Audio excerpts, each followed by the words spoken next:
Hey, what's going on? It's T from TCUTME, and today I'm in my private suite right now. I'm just getting everything ready, hot towels ready, dropping essential oils in the diffuser. But today, this video, I'm gonna go over: should you get a private suite? Is it right for you to get a private suite?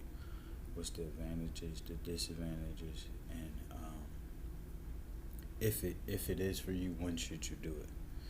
So we're gonna jump into it real quick. It's not gonna be a real long video.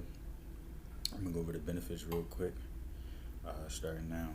So top benefit, of course, you get your own space.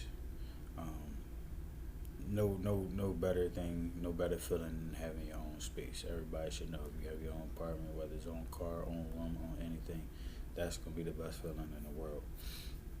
After having your own space, you'll have complete creative freedom because it's your own space, because this is yours. You can do what you want in it. Of course, regarding landlord's rules, or whoever you're leasing the property from, or whatever the case may be, because typically you'll be leasing. But you have way more creative freedom in your own space, your own suite, than you'll have in a typical barbershop, or salon, or nail salon, or whatever your service industry is. You'll have complete autonomy if you're in the service industry: barber, cosmetologist, nails tech, lash tech. You're used to some autonomy, but when you have your own space and it's completely up to you, then you have complete autonomy. You could move when you want to say move. You could jump when you want to say jump. You could not go to work when you want to say not go to work. You could go hand out flyers for the whole 8 hours if that's what you wanted to do. It's completely up to you. And the last thing we get to is rent benefits. It could be benefits. Your rent could be the same, but you're benefiting because you got all these other perks and you paying the same rent. Your rent could go up a little bit more, but you could also get a bigger space and put a couple other chairs in there, and now you're like a landlord per se. So it's other rent benefits. Of course, you could find a space where your rent goes down from whatever your local booth rent is. So those are like the top 5 benefits to it. Next, we're going to just jump right into the disadvantages. Typically, in a suite, in a salon suite, in an office type suite, you won't get traditional walk-ins, meaning I just walked past and I saw your barbershop, because of how the setting is the nature of how the business is set up. You typically won't be on the first floor. There's only a couple first floor offices, of course, if it's the first, second, and third floor. And there's only definitely a couple window spaces if you get on that in the office space on the first floor. You probably won't get the window.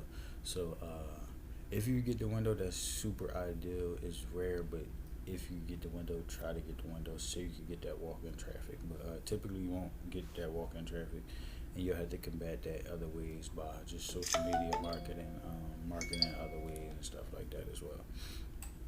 So second disadvantage: no other barbers, to feed off of, no other barbers to learn from.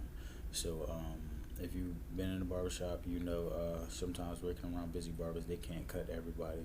Sometimes somebody would come in there with a bunch of heads and they just didn't schedule out enough time to do them. Sometimes somebody would just pop up on them and they booked up. So you being around busy barbers, sometimes you'll eat because they can't cut everybody in the world. You also won't be able to learn from these barbers as well.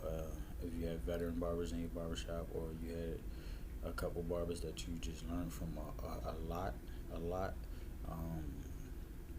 you won't be able to, because you won't be cutting around them unless you get a 2 or 3 person suite.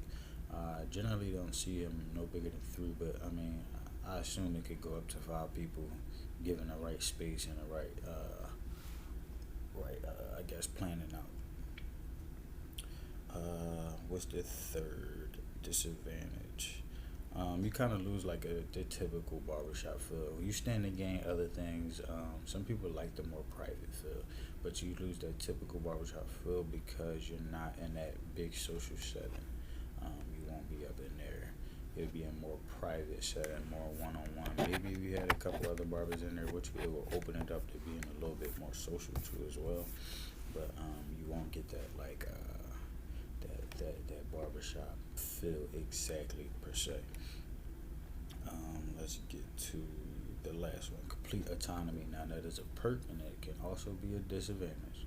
If you're not the type person who is self motivated, if you're not the type person who will go out and just go get it just because they need to do it, or you need motivation from others, then this might not be for you, because you are going to have to do all the work. You are going to have to do all the marketing, everything included, everything above. So you got to think about those things.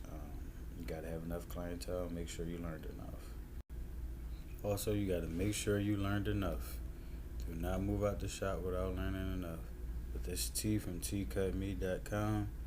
Check me out on YouTube, Instagram, Facebook. Subscribe. Always got more content coming. I'm out.